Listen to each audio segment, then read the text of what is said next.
For 12 years, Thomas Whitmore lived two completely different lives. Two homes, two women, two versions of himself, and somehow nobody noticed. Margaret Whitmore believed she knew the man she had spent 34 years married to. She believed she knew the rhythm of his footsteps when he came home late from work. She believed she knew why he kept his phone face down on the kitchen counter every night.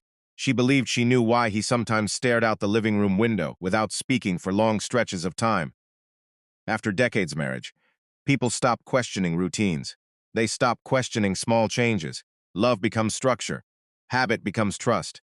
And trust becomes dangerous when the wrong person learns how to hide inside it.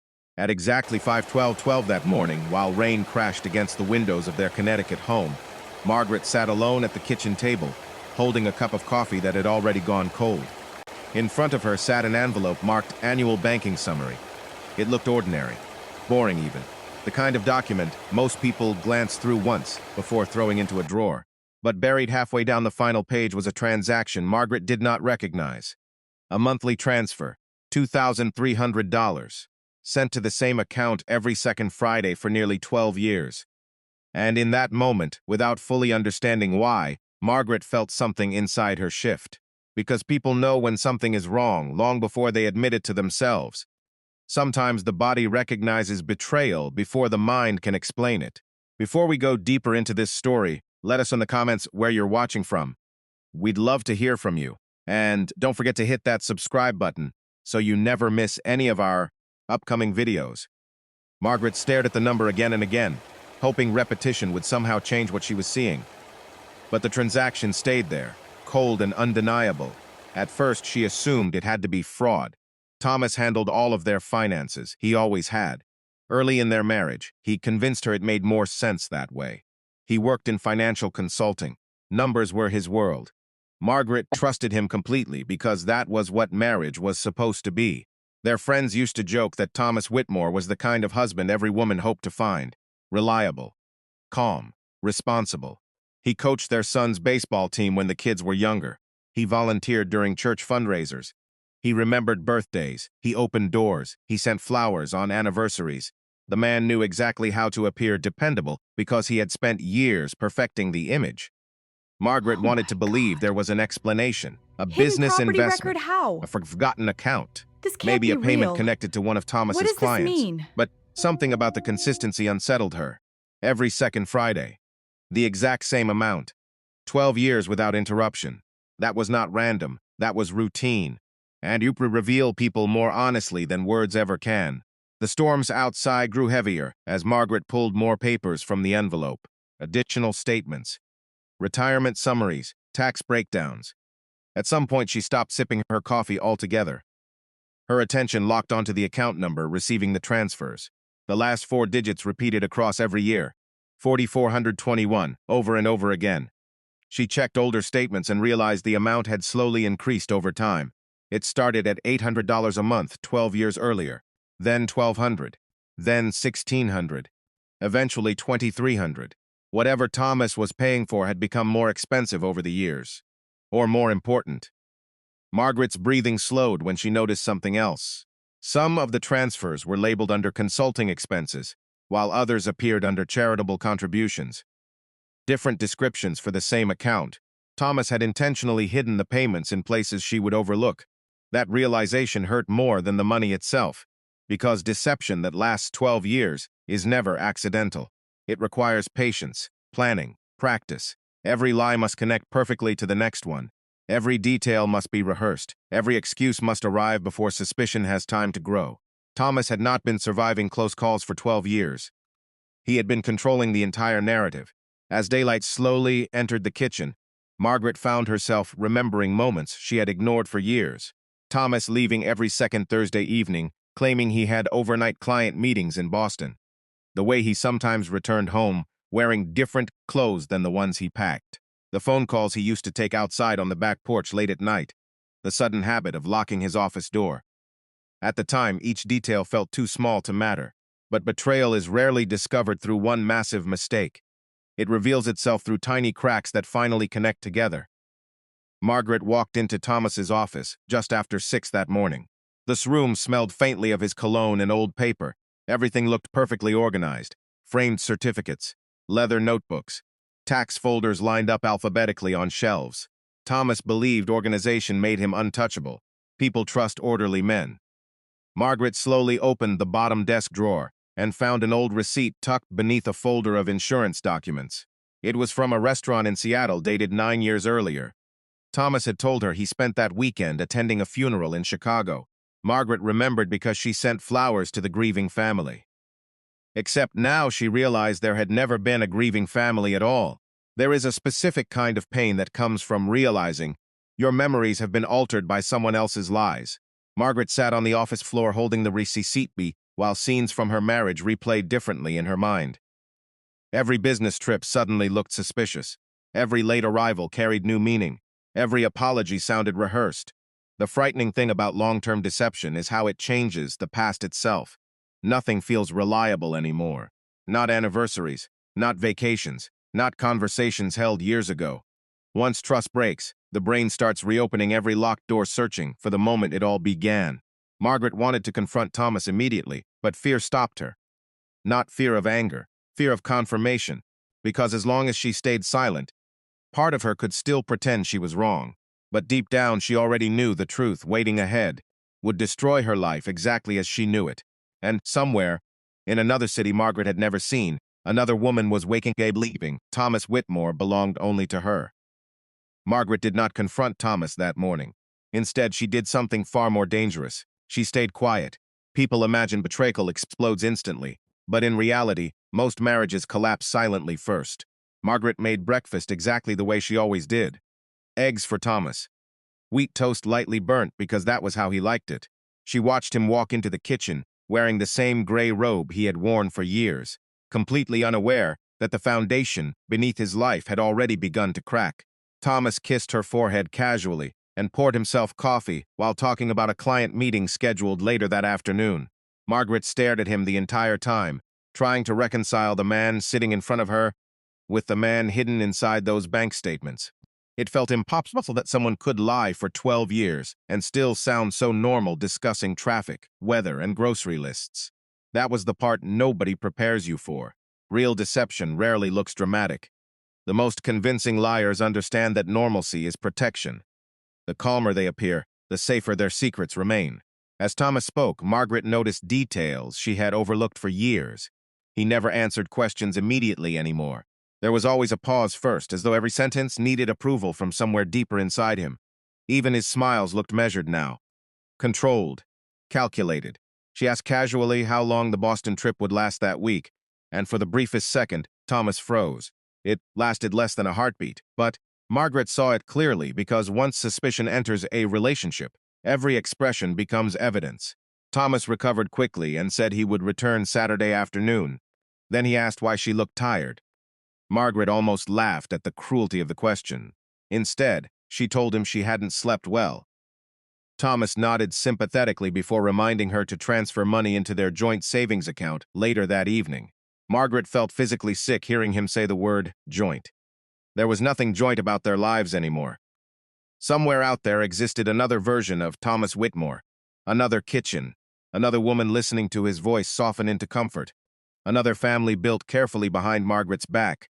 The moment Thomas left for work, Margaret drove to the bank. The rain had stopped, but the sky still carried the heavy gray color that comes before winter storms. She sat in her car for several minutes gripping the steering wheel so tightly. Her knuckles turned white. Part of her still hoped there was an explanation waiting inside. Some clerical error, some misunderstanding. But when she finally sat across from the branch manager and asked about the recurring transfers, the expression on the woman's face changed immediately. It was subtle, professional, but unmistakable. The manager hesitated before explaining that she could not discuss specific details without Thomas present. Margaret calmly explained that the accounts belonged to both of them. The woman clicked through several screens before stopping abruptly. Then came the sentence Margaret would replay in her head for years afterward. Mrs. Whitmore, your husband has been making these deposits in person for a very long time. In person, not automatic, not accidental. Thomas had physically walked into that bank month after month for 12 years to support a life Margaret knew nothing about. Margaret drove home in silence. She did not cry. Shock delays insulation sometimes. The brain protects itself by slowing reality down into manageable pieces. That afternoon, she began searching through every financial document in the house: tax returns, insurance records, credit card statements, mortgage papers. The deeper she looked, the stranger things became. Thomas had opened a second credit card 7 years earlier, under a consulting company Margaret had never heard of. There were utility payments connected to an address in Seattle. Grocery charges appeared every second weekend at the same supermarket, airline tickets, jewelry purchases, hotel reservations. Individually, none of it seemed catastrophic. Together, they formed the outline of another existence. Margaret spread the papers across the dining room table until it looked less like a family home and more like a criminal investigation. By evening, she finally found the address connected to the recurring account: a small residential neighborhood outside Seattle. The next morning, without telling anyone, Margaret booked a flight. During the 6-hour trip, I think Margaret kept I'm replaying falling her for marriage you. from the I feel beginning. the same way. She met Thomas at 23 during a charity event in Chicago.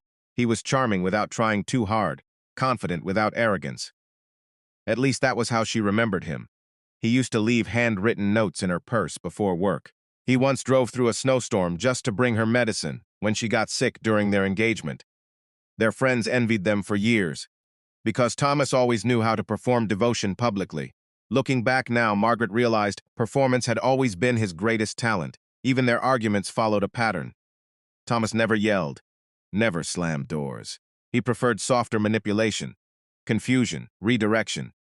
If Margaret questioned him about emotional distance, Thomas somehow made her feel guilty for asking. Over time, she stopped questioning things altogether. That was how long-term deception survives, not through fear, but exhaustion. Eventually, the betrayed person learns silence is easier than conflict. Seattle greeted Margaret with cold wind and light rain. She rented a car and drove toward the address with her stomach, twisting harder the closer she got. The neighborhood was quiet and middle class, lined with maple trees and zipsicles left carelessly on lawns. Normal, ordinary. That frightened Margaret more than anything. When she finally stopped in front of the house, her breath caught instantly. Thomas's car sat parked in the driveway. Margaret stared at it for several seconds, unable to move.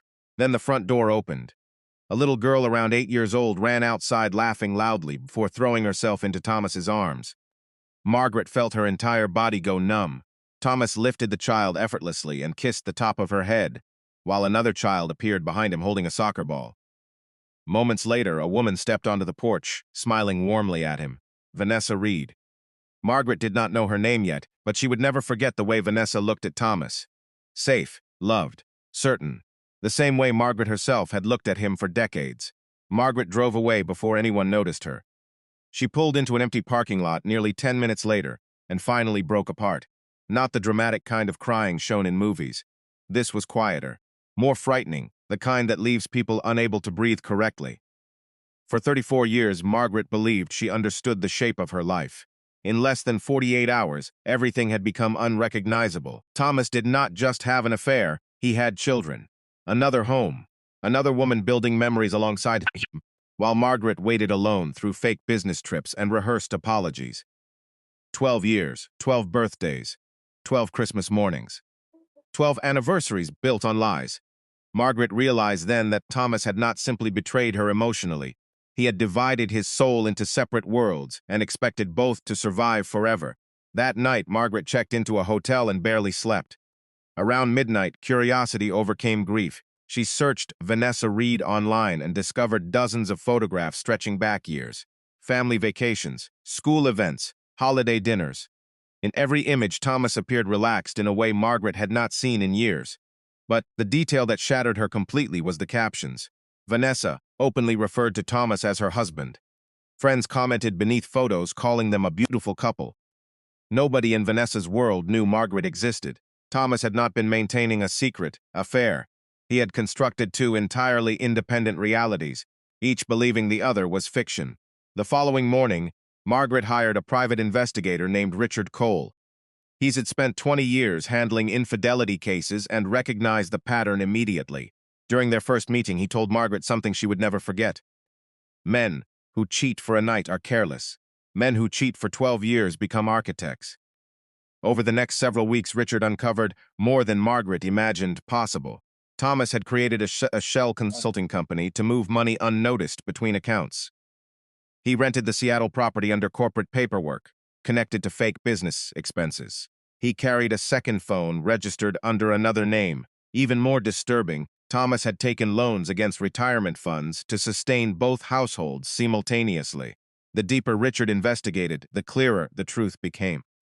Thomas was drowning financially, trying to maintain two versions of himself. Then came the discovery that changed everything again.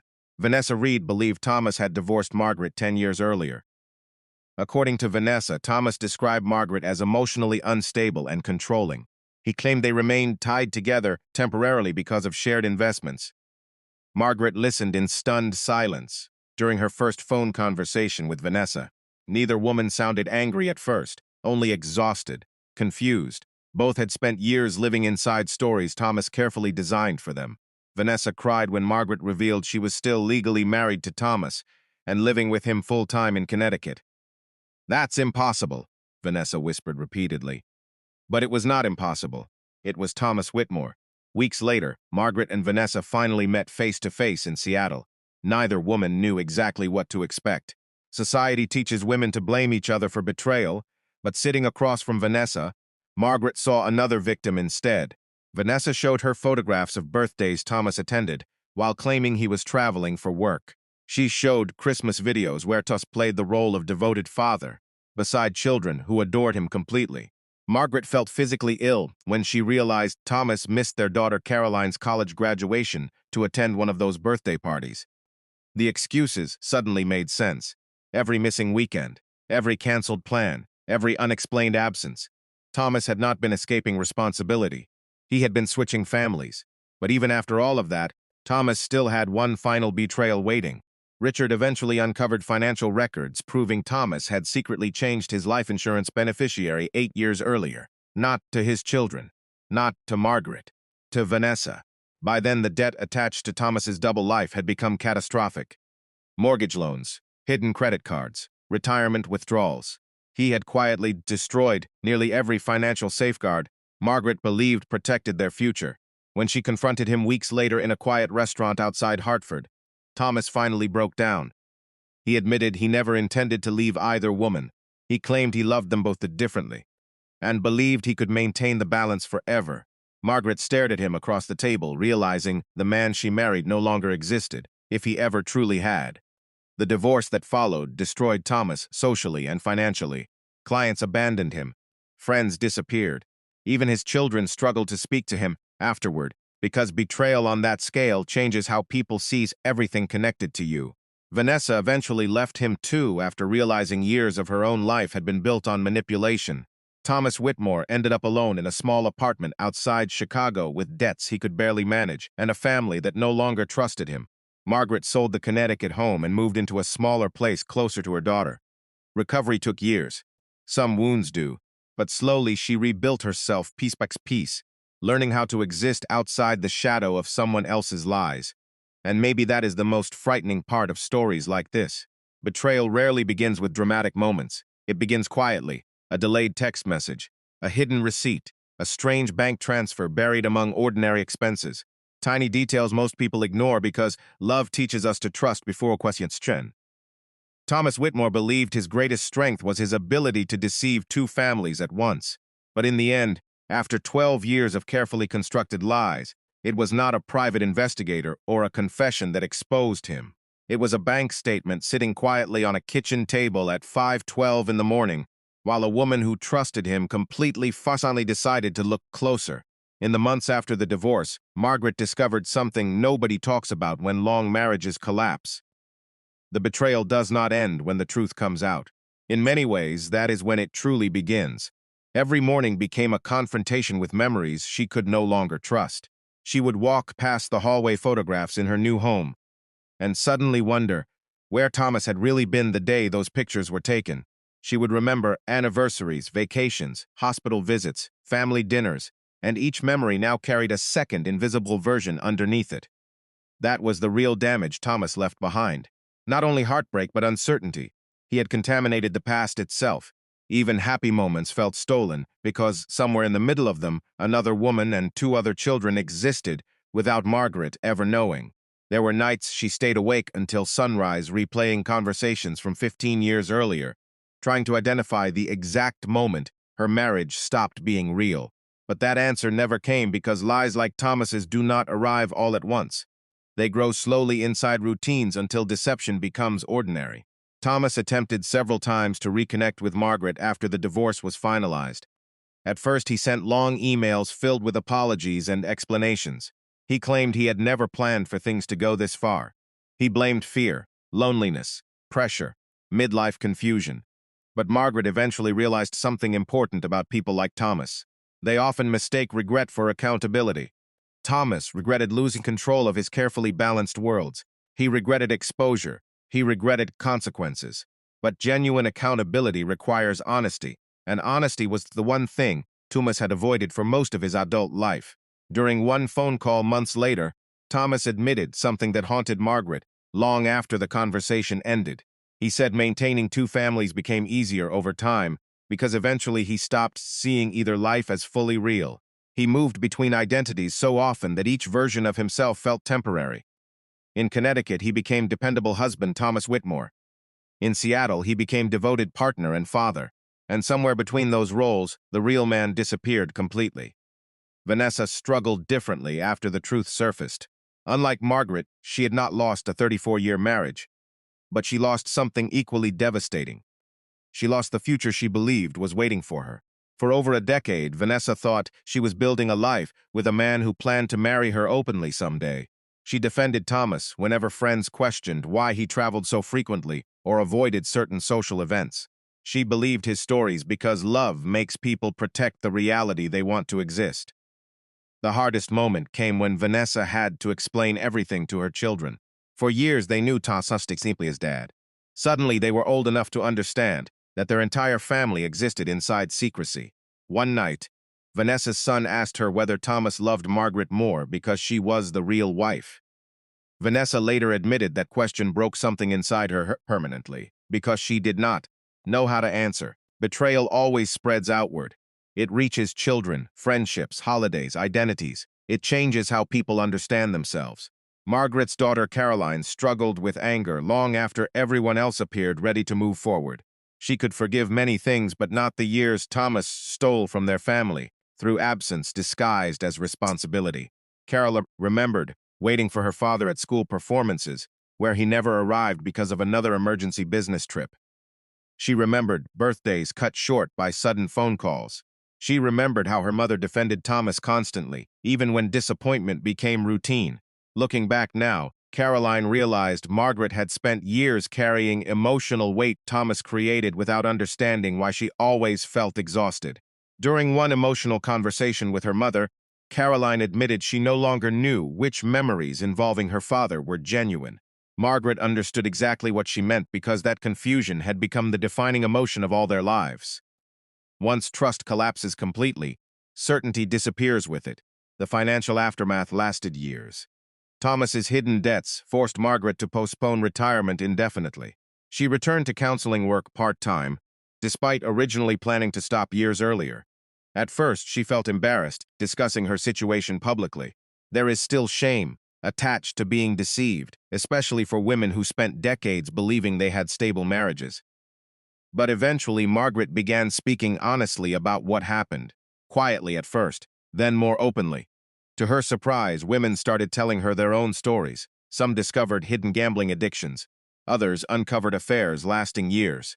Some realized their husbands maintained entirely separate online identities.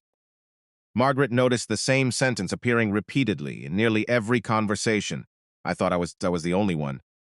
That was when she understood how many people survive betrayal silently because society teaches them to protect appearances even while their lives collapse privately. Thomas's world became smaller with every passing year.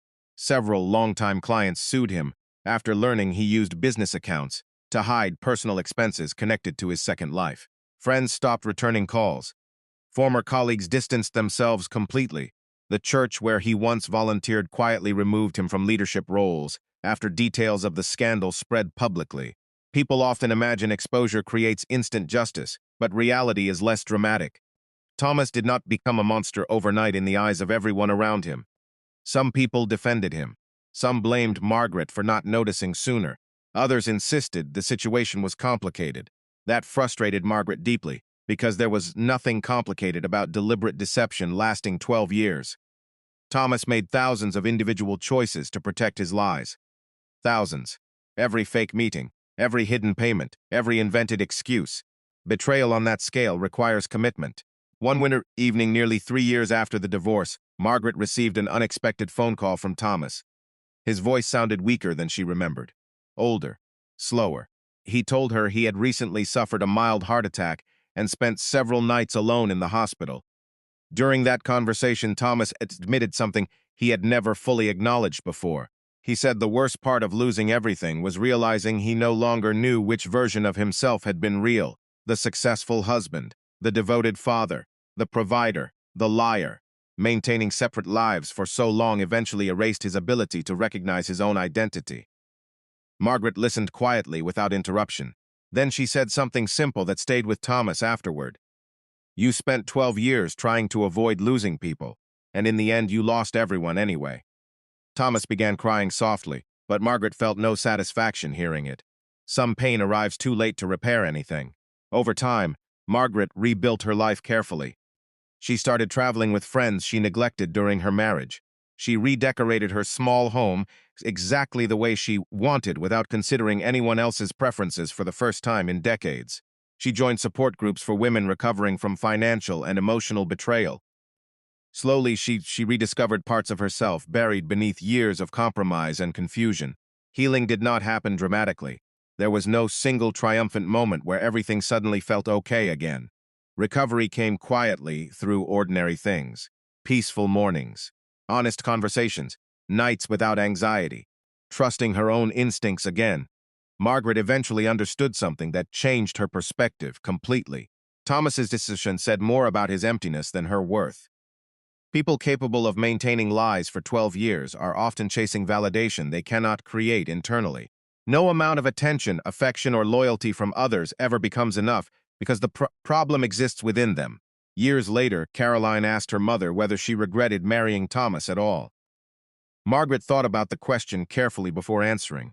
She admitted she regretted trusting someone who valued appearances more than honesty. She regretted ignoring her intuition repeatedly. But she refused to regret the years spent raising her children or building a family, because those parts of her life remained real, regardless of Thomas's deception. "The lie belonged to him," Margaret said quietly, "not to us." And perhaps that is the hardest lesson hidden inside stories like this. Betrayal can steal time, money, memories, and certainty, but it does not erase the sincerity of the people who loved honestly. Margaret's trust was genuine even if Thomas's loyalty was not. Her marriage may have collapsed, but her capacity to love faithfully remained intact. That mattered more than Thomas ever understood. Today, the old Connecticut house belongs to another family who knows nothing about the lives once lived inside its walls. The kitchen where Margaret opened that bank statement looks ordinary again. Quiet, peaceful. Anyone passing by would never imagine the truth uncovered there. One stormy morning changed the lives of 7 people forever. And that is what makes stories like this so unsettling. The most devastating betrayals rarely happen in dramatic places. They happen in familiar homes beside people we believe we know completely, hidden inside routines, buried beneath trust, waiting silently inside ordinary details most people never think to question. In the end, Thomas Whitmore's entire double life collapsed because one exhausted woman decided to look more carefully at a line on a bank statement. After 12 years of lies, secrets, rehearsed excuses, hidden accounts, fake business trips, and carefully divided lives, the truth finally surfaced in the simplest way possible. Numbers. Cold, ordinary numbers that refused to lie for him anymore. And even after everything had ended, there were still moments when Margaret caught herself reaching for the old version of her life. Trauma does that to people. The mind keeps returning to familiar routines long after the reality behind them has disappeared. Some mornings she still woke up expecting to hear Thomas downstairs making coffee before remembering she lived alone now. Certain songs pulled her back into road trips they once took together. Certain restaurants became impossible to enter because every table carried memories attached to lies she could no longer separate from truth. Healing was not linear. Some days Margaret felt strong and clear-minded, convinced she had finally moved forward. Other days, a random memory would reopen everything without warning. That was the hidden cost of long-term deception. It trained the nervous system to question safety itself. For years, Margaret trusted her instincts less, because Thomas slowly conditioned her to dismiss discomfort whenever it appeared. Relearning self-trust became harder than surviving the betrayal itself. One evening during a support group meeting, another woman asked Margaret a question nobody had ever asked directly before. "If you could go If you back," could go she said back, softly, would you want to "would know you want to sooner? know sooner?" The room Yes, I became think I quiet would. immediately because everyone there understood what the question really meant. Was painful truth better than comfortable illusion? Margaret thought carefully before answering. She admitted that part of her wished she had never opened the bank statement that morning. There was innocence in not knowing. There was peace in believing her marriage was safe. But eventually she shook her head slowly and said something the entire room remembered afterward. A lie doesn't become love just because it lasts a long time. Silence filled the room again, because deep down everyone understood she was right. Duration does not transform deception into devotion. 12 years did not make Thomas's double life meaningful. It only made the damage deeper. Thomas continued attempting reconciliation with different members of the family for years, but the trust never returned fully. His children spoke to him occasionally during holidays, but conversations remained guarded and distant. Too much history existed now between the man they thought they knew and the reality they eventually discovered. Caroline once admitted to Margaret that the hardest part was accepting her father had watched their family suffer emotionally while still choosing to continue the deception anyway. "That's what I can't understand," she said. "How do you look people in the eye every day while destroying them slowly behind their backs?" Margaret never found a satisfying answer to that question because some behavior cannot be explained logically. Some people become so invested in maintaining false versions of themselves that honesty begins to feel more threatening than guilt. Thomas spent years preserving comfort at the expense of truth, and eventually the performance consumed every relationship around him. Vanessa eventually moved away from Seattle with her children to start over closer to family in Colorado. Before leaving, she wrote Margaret a long handwritten letter thanking her for telling the truth, even though it destroyed both their lives temporarily. Vanessa admitted she spent years ignoring inconsistencies because confronting them felt too frightening. She remembered nights Thomas disappeared emotionally without explanation, moments where his stories did not fully connect, sudden schedule changes, phone calls taken outside. But like Margaret, she convinced herself trust meant avoiding suspicion. That realization haunted both women afterward because they finally understood how easily decent people can be manipulated when love becomes mixed with hope. Near the end of the letter, Vanessa wrote something. Margaret read repeatedly for months afterward. "He lied to us differently," she said, "but he depended on the same thing from both of us. He depended on our willingness to believe him." That sentence stayed with Margaret because it captured the entire tragedy perfectly. Years later, long after news of the scandal disappeared from public conversation, Margaret occasionally received messages from strangers who somehow learned about her story through mutual friends or community groups, women from different states, different ages, different backgrounds. Yet the details always sounded painfully familiar. Hidden credit cards, fake work trips, secret apartments, double lives. Some stories involved emotional affairs lasting decades. Others involved financial deception so severe entire retirements disappeared overnight. Margaret noticed how often betrayed people blamed themselves first. They called themselves naive, blind, foolish. But Margaret always told them the same thing. Trusting someone you love is not weakness. The shame belongs to the person who weaponized that trust for personal comfort. Thomas understood Margaret's loyalty deeply enough to exploit it repeatedly. That was not evidence of her failure. It was evidence of his character. One cold December afternoon, nearly 6 years after everything collapsed, Margaret received the final unexpected reminder of Thomas Whitmore. A lawyer contacted her regarding Thomas's estate.